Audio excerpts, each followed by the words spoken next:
There are moments in life when somebody looks you straight in the eye and says something so absurd, so confidently wrong, that you almost start questioning your own memory. That's exactly what happened the day my neighbor told me the concrete driveway he'd been parking on for nearly 10 years wasn't on my property, because, according to him, if he'd used it long enough, it had basically become his. I didn't yell. I didn't threaten him. I just smiled, folded the survey back into its envelope, and quietly decided I'd let the county finish a conversation he had already refused to have. I moved into my house just outside Cedar Hollow in the fall of 2019, after one of those stretches in life that doesn't make headlines, but somehow drains every ounce of energy out of you anyway. Divorce, too much work, too many nights staring at the ceiling wondering how everything got so complicated. Buying that little ranch house felt less like purchasing property and more like buying myself a second chance.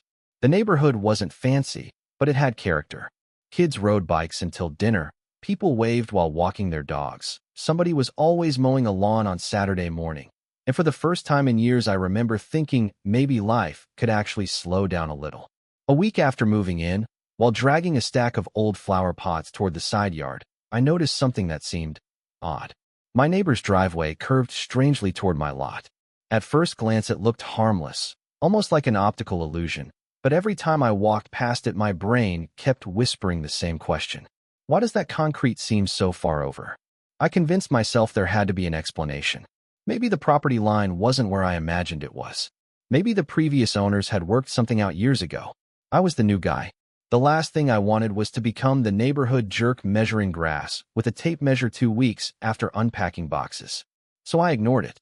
Or at least I tried to. My neighbor, whose name was Victor Harlan, wasn't exactly unfriendly. He was the kind of man who smiled without warmth, spoke like every sentence was the final word on the subject, and somehow managed to make every casual conversation feel like a competition. One Saturday morning, I walked over while he was sealing his driveway with fresh black coating. I figured introducing myself properly couldn't hurt. "Looks nice," I said, trying to be neighborly. He leaned on the roller, glanced at me for maybe 2 seconds, then grinned. "Sure ought to. Every inch of it belongs to me." It was such an ordinary sentence, but something about the way he said it stuck with me. Not pride, certainty. Like the world had already agreed with him long before anyone bothered checking the facts. Months rolled by, and honestly, life was good. I planted a small vegetable garden, fixed the old porch swing, adopted a rescue dog named Cooper, and slowly started feeling like that house really belonged to me. Then one afternoon, I decided I wanted to build a privacy fence along the side yard. Every contractor I spoke with asked the same question before giving me a quote. "Have you had a survey done?" I hadn't. They all recommended getting one first. Looking back now, that simple piece of advice probably changed everything that happened afterward. At the time, I thought it was just another boring box to check before starting a weekend project. I had absolutely no idea that a few measurements and a handful of orange survey flags were about to turn my quiet little neighborhood into something that felt a whole lot more like a courtroom than a place people called home. I've reached the point where everything still felt ordinary, but that changed the morning the survey crew showed up.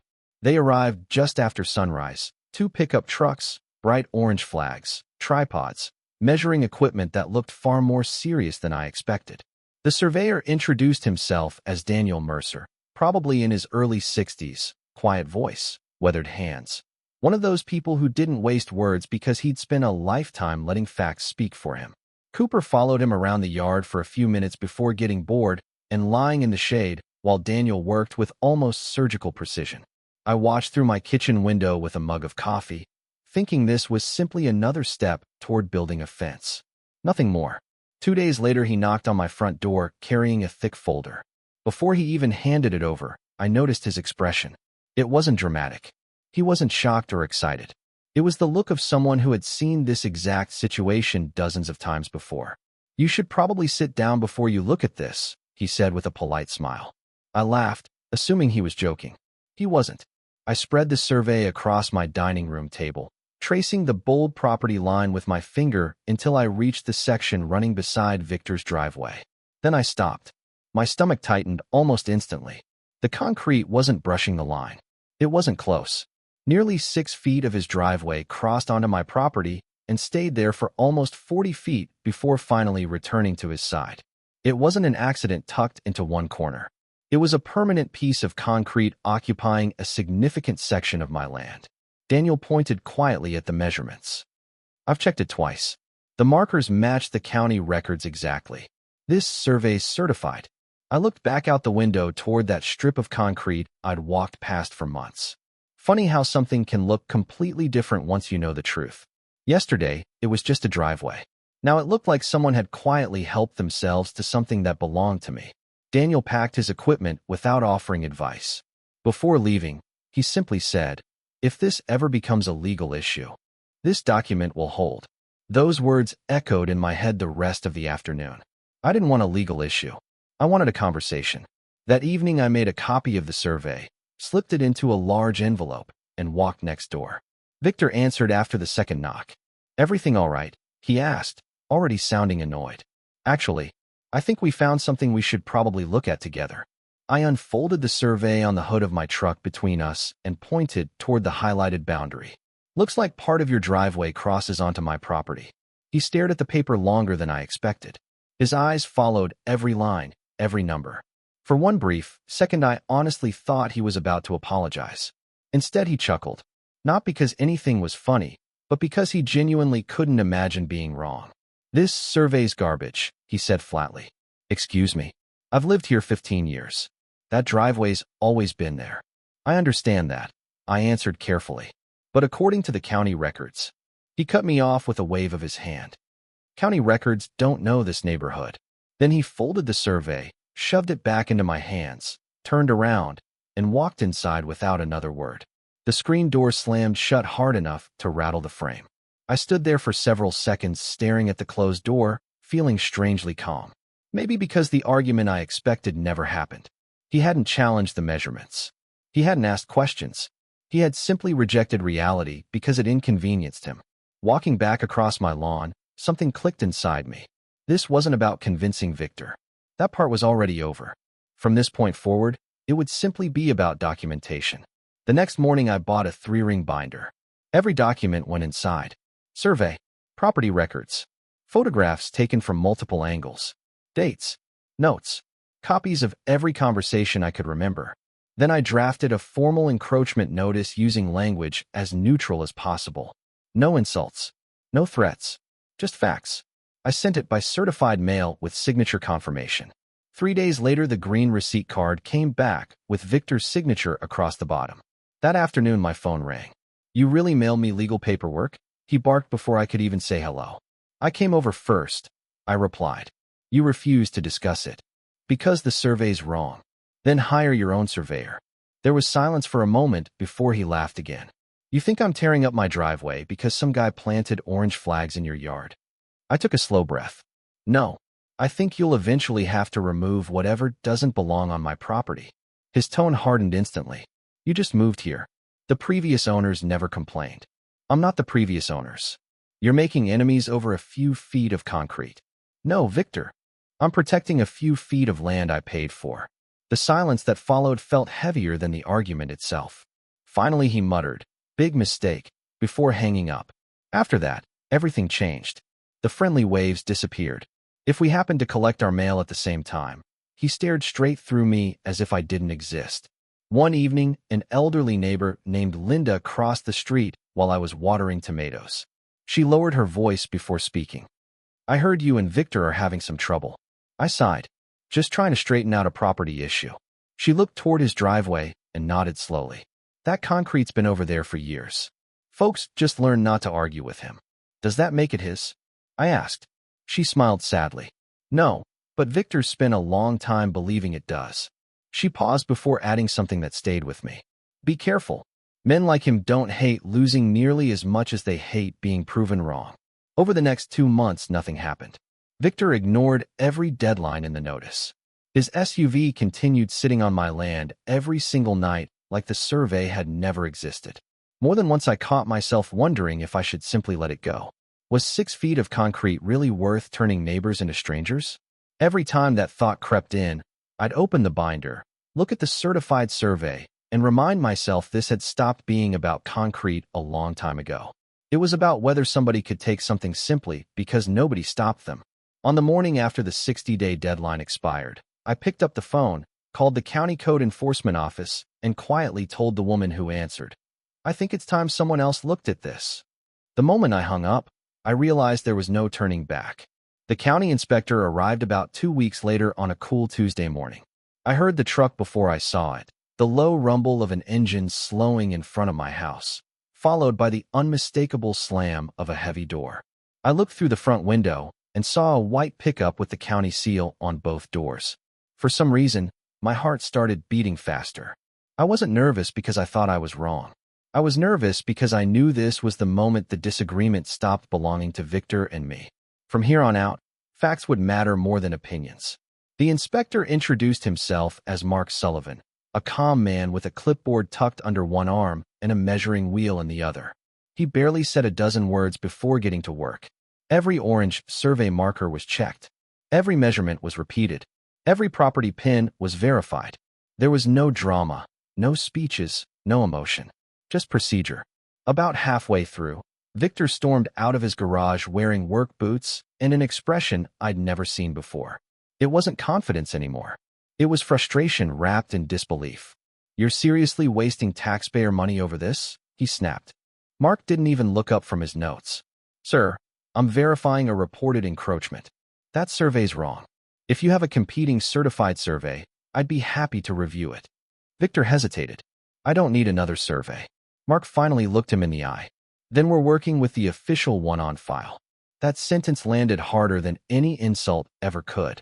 Victor opened his mouth as if he wanted to argue again, but nothing came out. For the first time since I'd met him, he looked like someone realizing confidence wasn't the same thing as evidence. The inspection lasted nearly an hour. When it ended, Mark handed Victor several pages clipped together.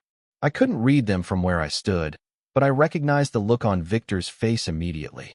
His shoulders dropped just enough to tell me those papers weren't suggestions.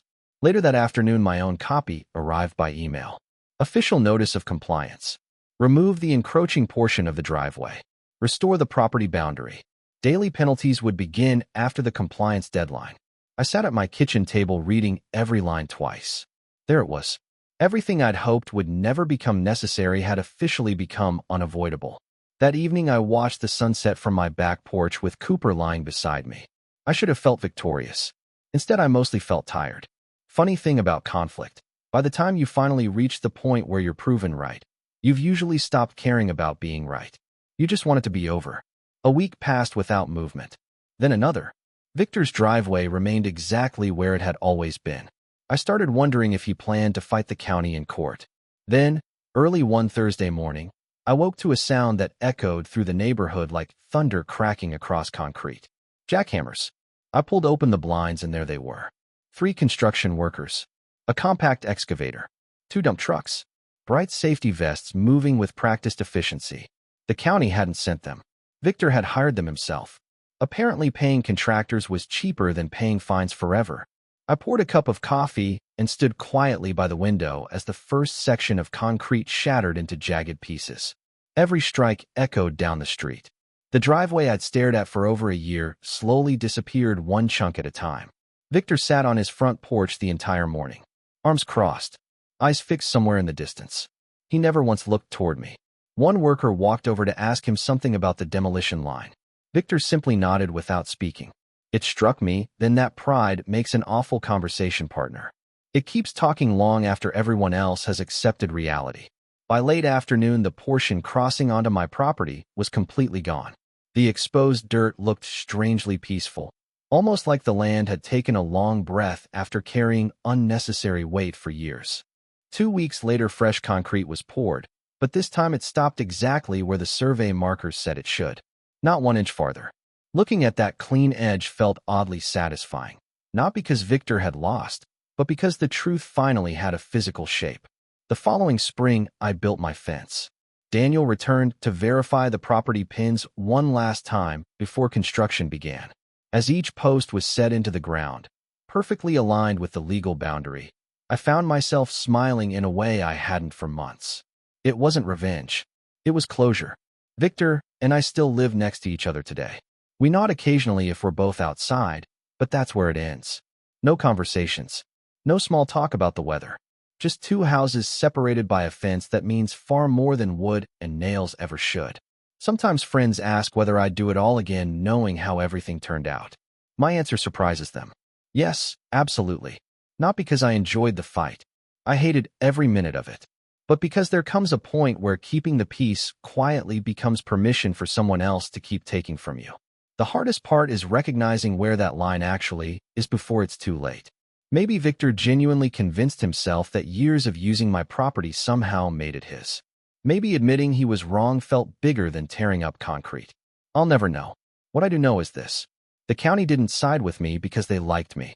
They sided with the documents. They sided with measurements. They sided with facts. And in the end, facts don't care who has the louder voice. So now I'd like to hear from you. If you discovered your neighbor had been using part of your property for years, would you have let it go to avoid conflict? Or would you have followed the process all the way to the end like I did? And more importantly, at what point does being a good neighbor become letting someone take advantage of you? Share your thoughts in the comments because stories like this never have just one side, and I'd genuinely like to know where you think the line should be. If you enjoyed this story, don't forget to like the video, subscribe to the channel, and turn on notifications because we've got plenty more real-world neighborhood conflicts where the truth ends up being stranger than fiction.